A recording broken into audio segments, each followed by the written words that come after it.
Subscribe and share my channel Sudarsana. ఓం శ్రీ లక్ష్మీ నృసింహ స్వామిని నమః. శ్రీ గురుభ్యో నమః. నరసింహ శతకము 57వ పద్యము. పంజరంబునగాకి బట్టియుంచిన లెస్స పలుకునే వింతైన జిలుకవలెను. గార్ధవంబును తెచ్చి కళ్ళెమింపుగవేయ దిరుగునే గుర్రంబు తీరుగాను. ఎనుపపోతును మావటీడు శిక్షించిన నడచునే మదవారణంబువలెను. పెద్ద పిట్టకు మేతబెట్టి పెంచిన గ్రొవ్వి సాగునే వేటాడుడేగవలెను. కుజనులను తెచ్చి నీ సేవ కొరకు బెట్ట వాంఛతో జేతురే భక్తవరులవలెను.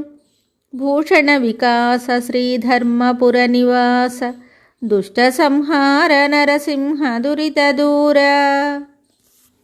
ఈ పద్యమునకు భావము: ఓ నరసింహస్వామి, కాకిని తెచ్చి పంజరంలో ఉంచితే చిలుకలా పలుకగలదా? గాడిదకు కళ్ళెం వేస్తే గుర్రంలా తిరగగలదా? ఎనుపోతుకు మావటివానిచే శిక్షణ ఇప్పిస్తే మదగజంలా నడవగలదా? పెద్ద పిట్టకు మేత పెడితే డేగలా క్రొవ్వి సాగగలదా? అట్లే దుర్మార్గులను నీ సేవకు పెడితే భక్తుల వలె ప్రేమతో సేవ చేయుదురా? చెయ్యరు. మరి ఒక పద్యంతో మళ్ళీ కలుద్దాం. శుభం. Subscribe and share my channel Sudarsana.